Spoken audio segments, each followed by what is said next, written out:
Comment करके बता दीजिए कि वॉइस क्लियर पहुंच पा रही है, फिर हम आगे क्लास को बढ़ाते हैं आगे। नमस्ते नमस्ते सभी को, राधे राधे सभी को, जय हिंद सभी को, वंदे मातरम। हाँ ना करें सर, नींद लग रही है। नींद नहीं, अब तो पेपर आ गया ना, नींद त्याग सब कर दीजिए, लग जाइए, है ना। इस बार आपको मिशन जो है 85+ का टारगेट है ना, तो नींद इनको सब त्याग कर दीजिए और बिल्कुल जबरदस्त तैयारी करिए। चलिए आगे बढ़ते हैं, चलिए स्टार्ट किया जाए। Good morning good morning. चलिए क्वेश्चन नंबर देखिए, पहला नंबर आपसे यहाँ पर पूछा गया है, मुगल बादशाह अकबर ने किसे मनसबदार बनाया था? चलिए कमेंट करिए यहाँ पे राइट आंसर आपका क्या होगा। और यहाँ पर देखिए हमारे भी जवाब आ चुका है, बिल्कुल सही जवाब दिया गया है। कह रहे हैं आंसर यहाँ पे आपका होगा, मनसबदार बनाया था अकबर ने, है ना, कमाल खान गखर। अजीब नाम है लेकिन आपको याद रखना है, एग्जाम का प्रश्न पूछा हुआ है। मुगल बादशाह अकबर ने किसे मनसबदार बनाया था? तो कमाल खान गखर को बनाया था मनसबदार। आंसर जाएगा विकल्प नंबर ए के साथ। चलिए आगे बढ़ते हैं। वह गखर जनजाति का मुखिया था, यह भी आपको याद रखना है। गखर खोखर जनजाति से आपके थे कमाल खान। चलिए आगे बढ़ते हैं और क्वेश्चन नंबर देखिए, सेकंड नंबर आपको जवाब देना है, पूछा गया है, प्रसिद्ध ग्रीक राजदूत मेगास्थनीज निम्नलिखित में से किस भारतीय राजा के पास आए थे? किस भारतीय राजा के पास आए थे, यहाँ पर आपको कमेंट करना है। और मेगास्थनीज की अगर हम बात करते हैं तो चंद्रगुप्त मौर्य, है ना, राजा कौन थे? चंद्रगुप्त मौर्य के पास आए थे। आंसर लगाना पड़ेगा विकल्प नंबर यहाँ पर डी नंबर के साथ। और अगर हम बात करते हैं इंडिका मेगास्थनीज का एक प्रतिष्ठित मतलब इनकी जो बुक है ना इंडिका, आपने पढ़ा होगा। और यहाँ पर आपका आंसर क्या होगा? हाँ बिल्कुल सही है, हाँ बहुत बढ़िया। देखिए मेगास्थनीज ने मौर्य की जो राजधानी थी ना मौर्यों की, पाटलिपुत्र का दौरा किया था। चंद्रगुप्त मौर्य यहाँ पे आपको लगा देना है। चंद्रगुप्त मौर्य जानते हैं, मौर्य वंश के आपके संस्थापक थे आपके चंद्रगुप्त मौर्य। इनके बेटे का नाम आपका बिंदुसार था और इनके भी बिंदुसार के बेटे का नाम अशोक था। चलिए आगे बढ़ते हैं और यहाँ पर देखिए आपको बताना, जबती या दहसला, जबती या दहसला प्रणाली की जो शुरुआत है निम्नलिखित में से किसके द्वारा की गई थी? निम्नलिखित में से किसके द्वारा की गई थी, आपको बताना है। आंसर यहाँ पर क्या होगा? देखिए दहसला प्रणाली या जब्ती प्रणाली, जिसको आप कहते हैं भूमि राजस्व प्रणाली कहते हैं, इसी को हम कहते हैं भूमि राजस्व प्रणाली जो है, ये जो है राजा टोडरमल के द्वारा शुरू की गई थी। और उस समय अकबर के क्या थे? वित्त मंत्री हुआ करते थे राजा टोडरमल। आंसर लगा दीजिए विकल्प नंबर सी वाला। बहुत बढ़िया, बिल्कुल सही जवाब है, बिल्कुल सही जवाब है। अगला प्रश्न बताइए। यहाँ पर देखिए आपसे पूछा गया, दिल्ली सल्तनत के किस शासक ने खुद को खलीफा घोषित किया था? खुद को खलीफा घोषित किया था, किसने किया था, आपको बताना है। आप कहेंगे सर वो तो आंसर आपका मुबारक खिलजी है। हमने कहा बिल्कुल सही है, मुबारक खिलजी। यहाँ पे क्या होगा? बिल्कुल करेक्ट आंसर आपका हो जाएगा, मुबारक खिलजी, बिल्कुल सही जवाब दिया गया। मुबारक शाह, जिसे मुबारक खान भी कहा जाता है, वह अलाउद्दीन खिलजी का एक बेटा था आपका, याद रखिएगा। आंसर आपका यहाँ पर मुबारक खिलजी, बिल्कुल सही जवाब है। ऑप्शन जाएगा आपका सी नंबर के साथ। अगला प्रश्न बताइए। यहाँ पर देखिए आपसे पूछा गया है, द्वितीय गोलमेल सम्मेलन, है ना, कहां पर आयोजित किया गया था? इससे पहले आपको एक प्रश्न बताना है कि कन्नौज का जो युद्ध हुआ था आपका, शेरशाह सूरी और हुमायूं के बीच लड़ा गया था। कन्नौज का जो युद्ध है शेरशाह सूरी और हुमायूं के बीच लड़ा गया था, वो कब लड़ा गया था? ये आपको कमेंट सेक्शन में बताना है।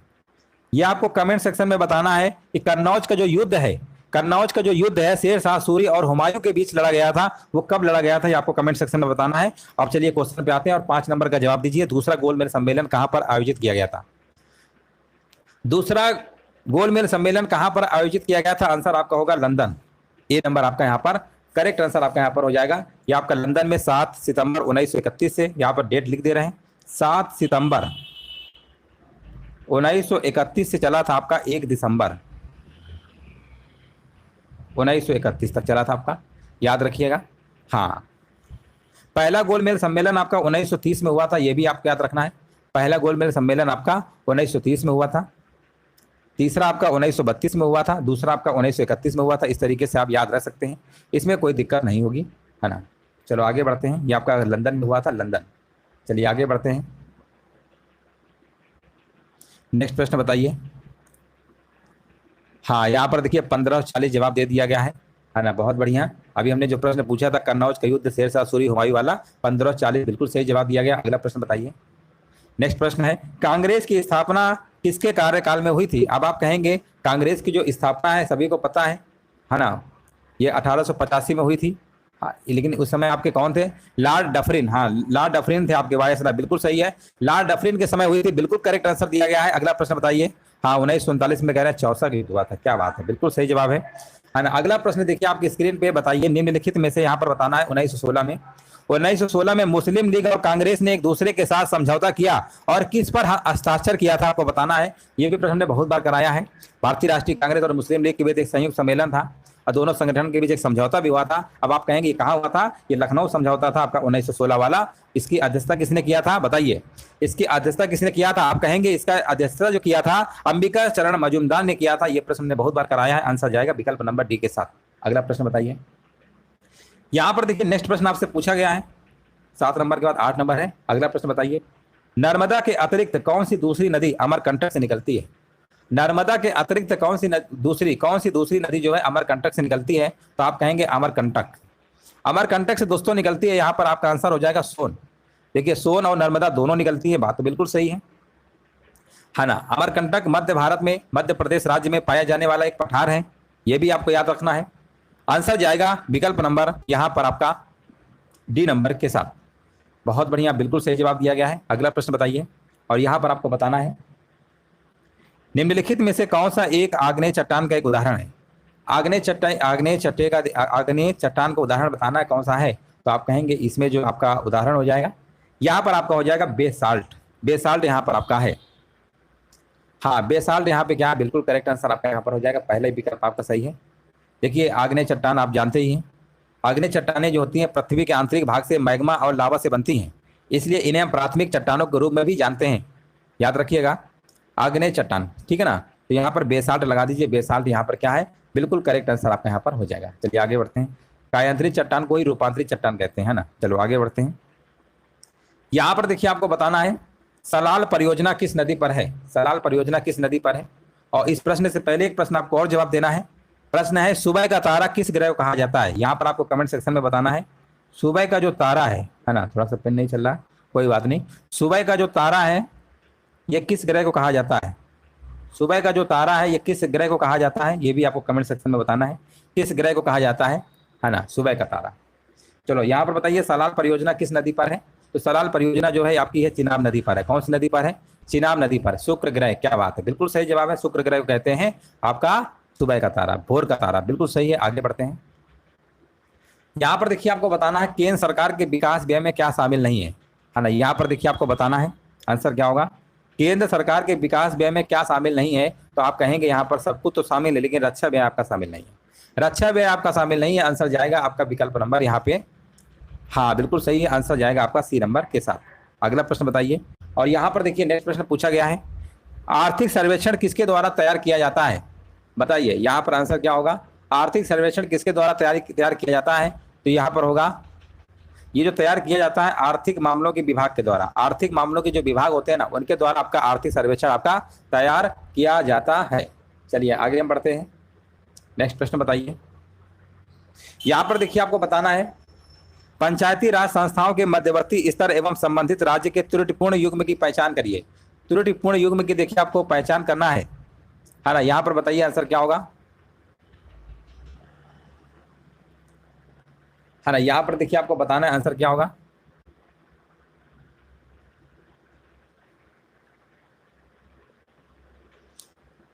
देखिए यहाँ पर जो मध्य प्रदेश है ना, यहाँ पर ऑप्शन नंबर तीसरा वाला देखिए। देखिए मध्य प्रदेश में अगर यहाँ पर हम बात करते हैं गलत दिया गया है। पंचायती राज संस्थाओं की गलत युग्म की अगर हम बात करते हैं तो आपका ऑप्शन नंबर सी है। मध्य प्रदेश में ग्राम स्तर पर ग्राम पंचायत है ना, ग्राम स्तर पर ग्राम पंचायत है और मध्यवर्ती स्तर पर जनपद पंचायत है और जिला पंचायत पर आपका क्या है, जिला स्तर पर आपका जिला पंचायत है ना, जिला पंचायत। ये वाला गलत दिया गया है आपका है ना। जिला स्तर पर आपका क्या है, जिला स्तर पर जिला पंचायत है। त्रिस्तरीय पंचायत प्रणाली वहाँ पर भी है आपकी। तो यहाँ पे जो आपका पंचायत समिति है ना ये वाला गलत है। पंचायती समिति भारत में मध्यवर्ती तहसील तालुका जिसे आप कहते हैं स्तर पर ग्रामीण स्थानीय सरकार की निकाय होता है। यह तहसील गाँवों के लिए काम करता है पंचायत समिति, ठीक है ना। तो यही वाला आपका सुमेलित नहीं था, बाकी सब ने। चलो आगे बढ़ते हैं और यहाँ पर देखिए 14 नंबर बताना है ना। चलो कोई बात नहीं, अब नहीं पढ़े तो अब पढ़ लीजिए क्योंकि सब सिलेबस के अकॉर्डिंग ही आपका यहाँ पर पढ़ाया जा रहा है और नए नए प्रश्नों को यहाँ पर लाया जा रहा है ताकि एग्जाम में ये भी पढ़ ले अगर इससे भी प्रश्न रिपीट होगा तो आपका गलत नहीं होगा। आगे बढ़ते हैं। निम्नलिखित में से कौन कभी भारत के उपराष्ट्रपति नहीं बने? भारत के उपराष्ट्रपति कौन नहीं बने आपको बताना है। तो आप कहेंगे हाँ, यहाँ पर देखिए बिल्कुल सही जवाब है गुलजारी लाल नंदा कभी भारत के उपराष्ट्रपति नहीं बने। बिल्कुल सही बात है ना। गुलजारी लाल नंदा यहाँ पर क्या होगा, बिल्कुल करेक्ट आंसर आपका यहाँ पर हो जाएगा। देखिए गुलजारीलाल नंदा को भारत सरकार ने 1997 में भारत रत्न दिया था। भारत रत्न का पुरस्कार इन्हें मिल चुका है, ये भी आपको याद रखना है। चलिए आगे बढ़ते हैं। हाँ, बाकी सब आपके उपराष्ट्रपति रहे, चाहे वो वीवी गिरी हो, चाहे जाकिर हुसैन हो या वीडी जत्ती हो, है ना, सब आपके रहे। ये 5वें नंबर के आपके उपराष्ट्रपति थे, है ना, 5वें नंबर के थे। और दूसरे राष्ट्रपति के रूप में कार्य किया था आपका। हाँ हाँ बिल्कुल सही है। चलो आगे बढ़ते हैं। ये 4थे नंबर पे थे, वीवी गिरी आपके 4थे नंबर के उपराष्ट्रपति थे। आगे बढ़ते हैं। चलिए यहाँ पर देखिए 15 नंबर का आपको जवाब देना है, पूछा गया है। यहाँ पर उत्तर प्रदेश में वैकल्पिक ऊर्जा विकास के लिए वैकल्पिक ऊर्जा विकास संस्थान की स्थापना कब की गई थी? उत्तर प्रदेश में वैकल्पिक ऊर्जा के विकास के लिए वैकल्पिक ऊर्जा विकास संस्थान की स्थापना कब की गई थी?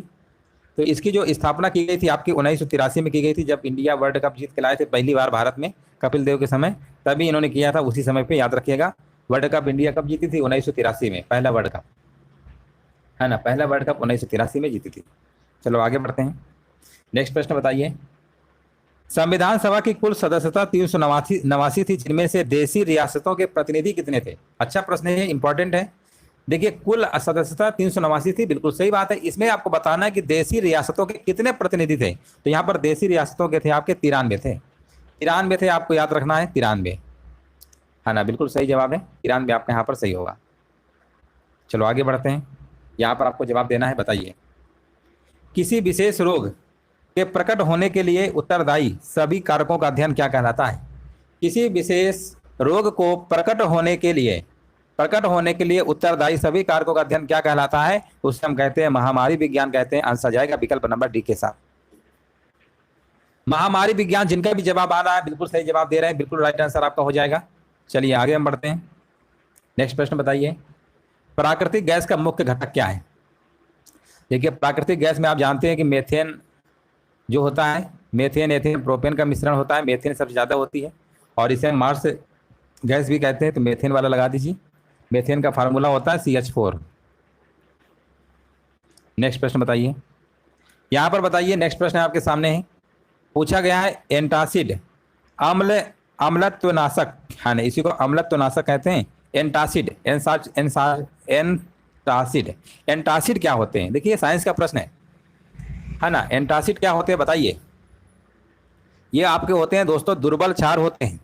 क्या होते हैं? दुर्बल क्षार होते हैं। दुर्बल क्षार होते हैं, क्षार यानी बेस, एसिड पढ़ते हैं ना, एसिड अम्ल होता है, बेस क्षार होता है। तो यहाँ पर आंसर क्या होगा? आंसर जाएगा आपका विकल्प नंबर आपका ए नंबर के साथ। अच्छा बताइए, रेशम के कीटों का जो अध्ययन है वो कौन साइंस के अंतर्गत किया जाता है? रेशम कीटों का अध्ययन, है ना, सेरीकल्चर होगा कि एपी कल्चर होगा, है ना। इन दोनों में आपको एक ऑप्शन दिए, 2 ऑप्शन दिए, आपको एक बताना है कि रेशम कीटों का जो अध्ययन है किसके अंतर्गत किया जाता है, सेरीकल्चर होगा कि एपी कल्चर होगा। चलो आगे हम बढ़ते हैं। हाँ, दुर्बल क्षार यहाँ पे बिल्कुल सही है। अगला प्रश्न बताइए, उस क्षेत्र का नाम बताइए, है ना, उस क्षेत्र का नाम बताइए जिसमें उत्पाद बिस्मिल्लाह खान ने खुद को प्रतिष्ठित किया है ना, खुद को प्रतिष्ठित किया है। यहाँ पर देखिए आपको जवाब देना, राइट आंसर आपका क्या होगा? चलिए सभी लोग यहाँ पर देखिए 20 नंबर का देखिए आपको जवाब देना, यहाँ पे राइट आंसर क्या होगा, है ना। चलिए कमेंट करते रहिए सभी लोग। और 20 नंबर का यहाँ पर देखिए हमारे भी जवाब आ चुका है, सेरीकल्चर कह रहे हैं, बिल्कुल सही बात है। और यहाँ पर कह रहे हैं सहनाई, क्या बात है, बिल्कुल सही जवाब है सहनाई, यहाँ पे राइट आंसर आपका यहाँ पर हो जाएगा। अगला प्रश्न बताइए। यहाँ पर देखिए आपको बताना है रेड डाटा बुक किस संगठन से संबंधित है? यहाँ पर आपको बताना है रेड डाटा बुक जो है किस संगठन संबंधित है।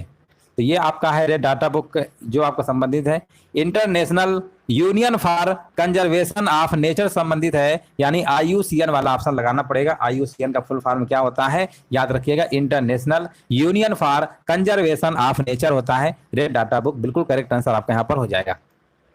हाँ बिल्कुल करेक्ट आंसर आपका हो जाएगा।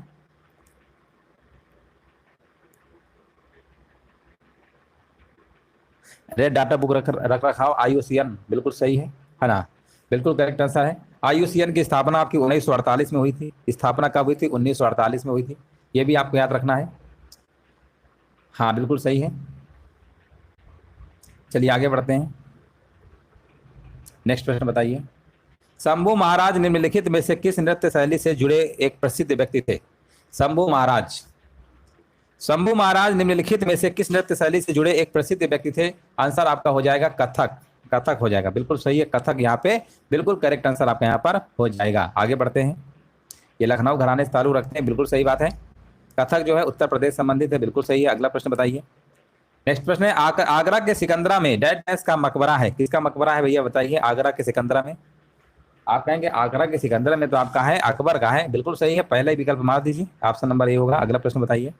और यहाँ पर देखिए आपसे पूछा गया है, नेक्स्ट प्रश्न है, ओरिजिन ऑफ स्पीच स्पीसीज होता है ना। यहाँ पर टाइपिंग मिस्प्रिंट है, कोई बात नहीं, हम आपको सही करके बता दे रहे हैं। स्पीसीज होता है, स्पीसीज है ना, यहाँ लिख दे रहे हैं, स्पीसीज होता है। ऑरिजिन ऑफ स्पीसीज किसने लिखी है, ये लिखी गई आपकी चार्ल्स डार्विन के द्वारा। आंसर क्या होगा, आंसर जाएगा विकल्प नंबर आपका डी नंबर के साथ। बहुत बढ़िया, बिल्कुल सही जवाब है। अगला प्रश्न बताइए। यहाँ पर देखिए आपको बताना, बगरू डैश डैश में हैंड ब्लॉक प्रिंटिंग है ना, हैंड ब्लॉक प्रिंटिंग के लिए प्रसिद्ध केंद्रों में से एक है, प्रसिद्ध केंद्रों में से एक है जम्मू कश्मीर, राजस्थान, असम या केरल। तो बगरू राजस्थान में हस्त ब्लॉक प्रिंटिंग के लिए प्रसिद्ध केंद्रों में से एक है, राजस्थान। आंसर लगा दीजिए, राजस्थान वाला। हाँ बिल्कुल सही है। बगरू प्रिंटिंग एक पारंपरिक प्रिंटिंग तकनीक है जो प्राकृतिक रंगों का उपयोग करके की जाती है। आंसर जाएगा विकल्प नंबर बी के साथ। अगला प्रश्न बताइए। भारतीय राज्य की कौन सी मुख्यमंत्री अपनी विरोधी पार्टी के अध्यक्ष से विवाहित थी। मतलब इनके जो हस्बैंड थे वो आपके क्या थे, विरोधी पार्टी के अध्यक्ष से विवाहित थे, मतलब विरोधी पार्टी के थे। बताइए कौन सी राज्य के मुख्यमंत्री, और आंसर क्या होगा। और बिल्कुल देखिए यहाँ पर जवाब दे दिया गया है ना, विपक्षी दल के अध्यक्ष से हुआ था, इनका जो विवाह हुआ था विपक्षी दल के अध्यक्ष से हुआ था। और यहाँ पर जवाब हमारे बीच आ चुका है 26 नंबर का, यहाँ पर कह रहे हैं सी नंबर। सी नंबर नहीं है, दो लोग एक साथ कैसे बता दे रहे हैं। यहाँ पर सुचेता कृपलानी है, केवल ऑप्शन नंबर आपका बी है, केवल ऑप्शन नंबर आपका बी है। जयललिता की थोड़ा मतलब हुई थी, यहाँ पर सुचेता कृपलानी वाला केवल होगा ऑप्शन नंबर बी। ये भारत की पहली मुख्यमंत्री थी है ना, उत्तर प्रदेश सरकार की, बिल्कुल सही है। ऑप्शन नंबर केवल बी आपका सही है। आगे बढ़ते हैं। नेक्स्ट प्रश्न बताइए। निम्नलिखित में से कौन सा टाइगर रिजर्व उत्तर प्रदेश में स्थित है। उत्तर प्रदेश में बताइए। हाँ आगे बढ़ते हैं। निम्नलिखित में से कौन सा टाइगर रिजर्व उत्तर प्रदेश में स्थित है। ये सब एग्जाम के पूछे हुए प्रश्न है जो करा रहे हैं। अमनगढ़ है, अमनगढ़ क्या उत्तर प्रदेश के बिजनौर जिले में सबसे प्रतिष्ठित, महत्वपूर्ण, सुंदर और सबसे समृद्ध वन क्षेत्रों में से एक है अमनगढ़, बिजनौर जिले में, बिजनौर। आगे बढ़ते हैं। हाल ही में किस भारतीय कंपनी ने मलेशिया में पहला अंतरराष्ट्रीय भुगतान गेटवे लॉन्च किया है ना, यहाँ पर बताइए। चलिए यहाँ पर देखिए आपको करेक्ट आंसर देना है, क्या होगा। रेजर पे बता रहे हैं, रेजर पे, बिल्कुल सही है, रेजर पे यहाँ पे क्या होगा, बिल्कुल करेक्ट आंसर आपका हो जाएगा। चलिए एक आपको एक प्रश्न बताना है, फिर हम आगे बढ़ते हैं। 29 नंबर पे आपको बताना, रा यानी रिसर्च एंड एनालिसिस विंग, जिसे आप रा कहते हैं ना, रा। आपको बताना रा के जो है रा के जो आपके कौन है प्रमुख है ना, रा के जो है प्रमुख कौन है बताइए है ना। रा के जो नए प्रमुख नियुक्त किए गए उनका नाम क्या है। उनका नाम आपका रवि सिन्हा है। क्या नाम है, रवि सिन्हा, रवि सिन्हा है ना, ये भी आपको याद रखना है। चलो आगे बढ़ते हैं। यहाँ पर देखिए आपसे पूछा गया, नेक्स्ट प्रश्न बताइए।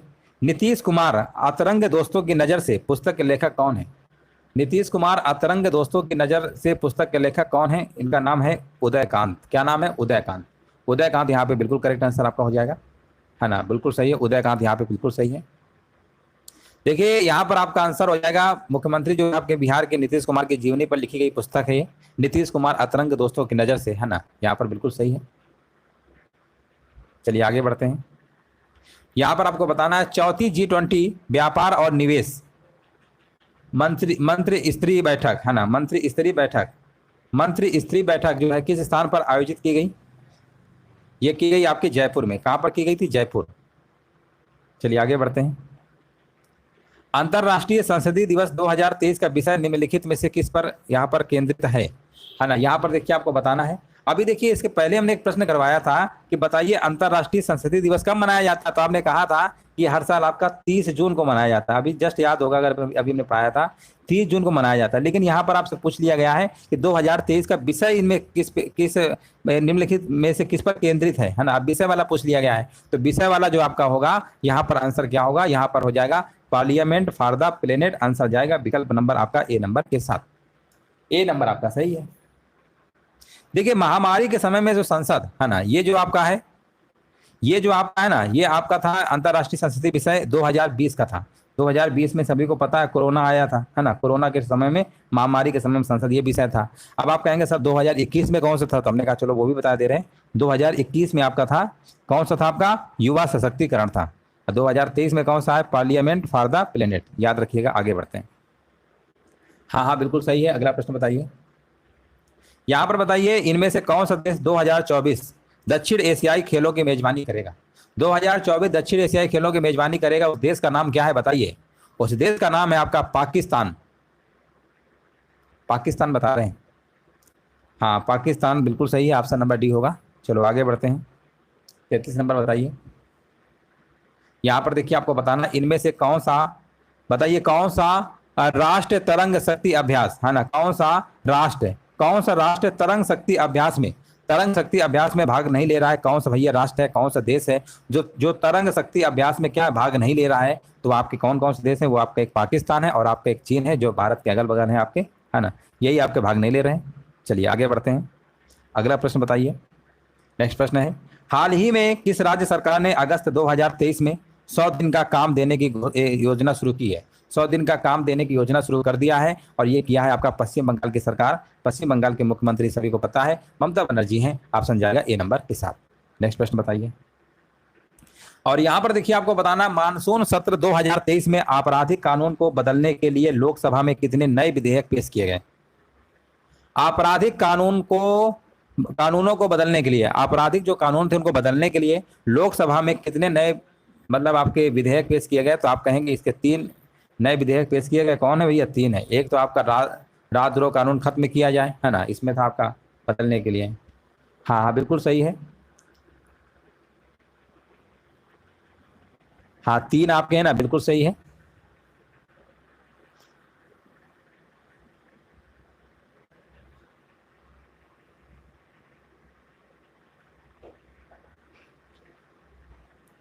चलो आगे बढ़ते हैं। चलिए यहाँ पर बताइए, हाल ही में G20 शिखर सम्मेलन में भारत मंडपम में स्थापित नटराज प्रतिमा का क्या महत्व है। भारत मंडपम में स्थापित नटराज प्रतिमा का क्या महत्व है आपको बताना है। तो आप कहेंगे ये दुनिया की सबसे ऊंची नटराज प्रतिमा है। ये बात बिल्कुल सही है, और आंसर जाएगा ये दुनिया की सबसे ऊंची नटराज प्रतिमा है। बिल्कुल सही जवाब आपका हो जाएगा। राजद्रोह का मामला फिर से, हाँ हाँ बिल्कुल। चलो आगे बढ़ते हैं।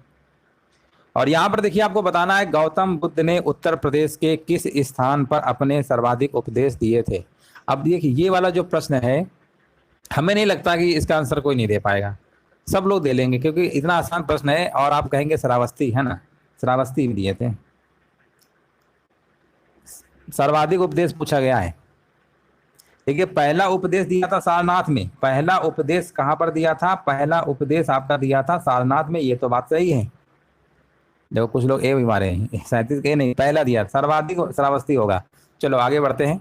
और देखिए उन्होंने पहला उपदेश जो है सारनाथ में दिया था, जिसे बौद्ध ग्रंथों में धर्म चक्र प्रवर्तन कहा जाता है। धर्म चक्र प्रवर्तन कहा जाता है, यह भी आपको याद रखना है।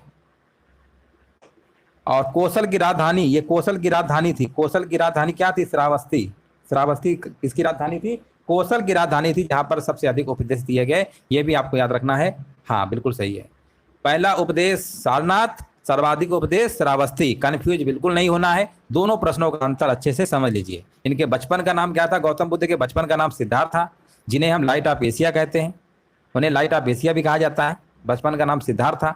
इनका जन्म कब हुआ था, अच्छा इनका जन्म की जब हम बात करते हैं तो आप कहेंगे इनका जन्म जो आपका हुआ था 563 ईस्वी में आपका हुआ था। 563 ईस्वी में आपका हुआ था। कहाँ पे हुआ था, आप कहेंगे लुम्बिनी।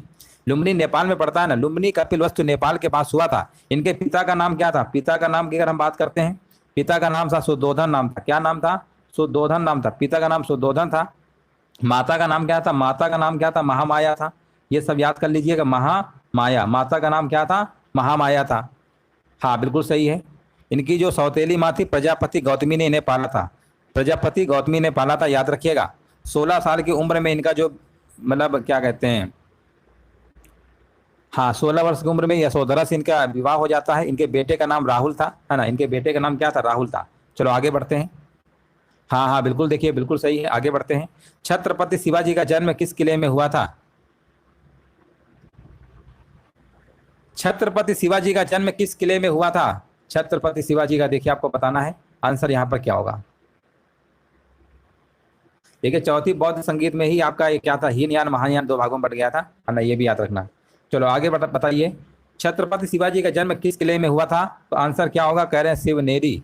शिवनेरी किले में हुआ था, बिल्कुल सही जवाब है, ऑप्शन नंबर जाएगा बी नंबर के साथ। इनका जो जन्म है 1630 में आपका हुआ था, 1630 में हुआ था जन्म, शिवनेरी किले में हुआ था।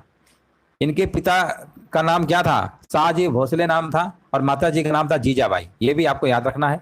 हाँ, अच्छा ये बताइए, मराठा साम्राज्य की स्थापना किया था, बिल्कुल सही है। अच्छा ये बताइए, छत्रपति की जो उपाधि थी ना, कब धारण की थी? छत्रपति की जो उपाधि है, ये उपाधि जो है कब धारण किया गया था, कब की गई थी? ये किया गया था आपका 1674 में किया था। अगर पूछ लेता है मान लो प्रश्न में कि शिवाजी ने छत्रपति की जो उपाधि है कब धारण की थी, 1674 में किया था। कब किया था? 1674 में, ये भी आपको याद रखना है। चलो आगे बढ़ते हैं। यहाँ पर देखिए पूछा गया खिज्र खां का संबंध किस वंश से है? खिज्र खान का देखिए संबंध बताइए। तो खिज्र खां का जो संबंध है ये आपका हो जाएगा सैयद वंश से है। सैयद वंश आपको लगा देना है। सैयद वंश यहाँ पे क्या है, बिल्कुल सही है। सैयद राजवंश की स्थापना खिज्र खान ने 1414 में किया था, 1414 में किया था, ये आपको याद रखना है। ये दिल्ली सल्तनत का चौथा राजवंश था। दिल्ली सल्तनत कौन सा राजवंश था आपका? ये चौथा राजवंश था दिल्ली सल्तनत का, ये भी आपको याद रखना है। चलो आगे बढ़ते हैं, नेक्स्ट प्रश्न बताइए। यहां पर देखिए पूछा गया अकबर के युवा काल में, अकबर के युवा काल में उसका संरक्षक कौन था? अकबर के युवा काल में उसका जो संरक्षक था उनका नाम बताना है, और उनका नाम है आपका बैराम खान। आंसर जाएगा विकल्प नंबर डी के साथ। अब अगर हम बात करते हैं पानीपत का जो दूसरा युद्ध हुआ था आपका 1556 में हुआ था, ये दूसरा युद्ध हुआ था आपका। पहला सभी को पता है 1526 में हुआ था। तो पानीपत के दूसरे युद्ध में बैराम खान ने मुगल सेना का नेतृत्व किया था, ये भी आपको याद रखना है ना, बिल्कुल सही है। देखिए हुमायूं ने बैराम खान को एक उपाधि दिया था, खान आ खाना। कौन सी उपाधि दिया था? खान आ खाना, याद रखिएगा, एक प्रश्न पूछा गया था ये, खान आ खाना, खान आ खाना, खान आ खाना की उपाधि दिया था, हुमायूं ने दिया था। ये किसने दिया था बैराम खान को उपाधि खान आ खाना की? हुमायूं ने दिया था, ये भी आपको याद रखना है। चलो आगे बढ़ते हैं। हाँ देखिए पूरा डेट के साथ बता रहे हैं पानीपत का दूसरा युद्ध, क्या बात है। डेट भी अगर एग्जाम वाले अगर पूछ लिया ना तो बिल्कुल गलत नहीं करेंगे आप, है ना, बिल्कुल सही है। चलो आगे बढ़ते हैं। कहते हैं अकबर को पढ़ने लिखने में कोई दिलचस्पी नहीं थी, है ना। पूछा जाता है कौन सा मुगल शासक अनपढ़ था, पढ़ा लिखा नहीं था, तो बताया करते हैं अकबर को, है ना, अकबर। चलो आगे बढ़ते हैं। ये वाला प्रश्न आपका हुआ नहीं अभी क्या? ये कौन सा हुआ था अभी? ये वाला हो गया। अच्छा 41 नंबर बताइए। 41 नंबर आपके सामने है, बताइए आंसर क्या होगा। पूछा गया रामसे मैकडोनाल्ड पुरस्कार निम्न में से किस घटना संबंधित है? रामसे मैकडोनाल्ड पुरस्कार किस घटना संबंधित है? तो आप कहेंगे पूना पैक्ट। पूना पैक्ट यहाँ पे बिल्कुल सही जवाब आंसर आपका है, विकल्प नंबर जाएगा आपका बी नंबर के साथ। चलिए आगे बढ़ते हैं, नेक्स्ट प्रश्न बताइए। यहाँ पर बताना टाइटन निम्नलिखित में से किस ग्रह का सबसे बड़ा उपग्रह है? टाइटन, है ना। टाइटन की जब हम बात करते हैं तो आप कहेंगे शनि का है ना, शनि। शनि लगा दीजिए, ऑप्शन नंबर सी देख लीजिए, सभी का आ रहा है। हाँ बिल्कुल, देखिए करेक्ट आंसर आपका है शनि का है, शनि का बिल्कुल सही है, शनि का सबसे बड़ा उपग्रह है।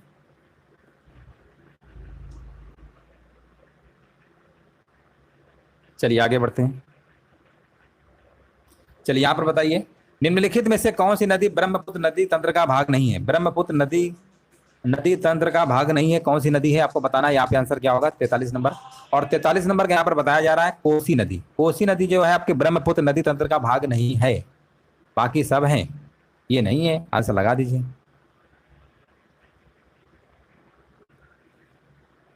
ठीक है, कोसी नदी जो है ना गंगा नदी प्रणाली का हिस्सा है, ठीक है ना।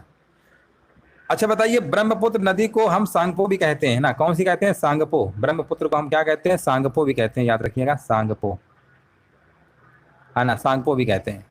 चलो आगे बढ़ते हैं। हाँ हाँ बिल्कुल सही है। चलिए आगे बढ़ते हैं। चलिए नेक्स्ट प्रश्न बताइए। अभ्रक उत्पादक केंद्र कोडरमा स्थित है। अभ्रक उत्पादक जो केंद्र है ना कोडरमा, कोडरमा कहाँ पर स्थित है? तो आप कहेंगे ये तो आपका राजस्थान में है, राजस्थान में स्थित है। ऑप्शन नंबर सी आपका क्या होगा? बिल्कुल करेक्ट आंसर आपका यहाँ पर हो जाएगा। अगला प्रश्न बताइए, नेक्स्ट प्रश्न बताइए। यहाँ पर देखिए बताना निम्नलिखित में से किस भारतीय राज्य की सीमा जो है नेपाल से नहीं लगती है? बताइए। हाँ ना, यहाँ पर आपको बताना है किस भारतीय राज्य की सीमा नेपाल से नहीं लगती है?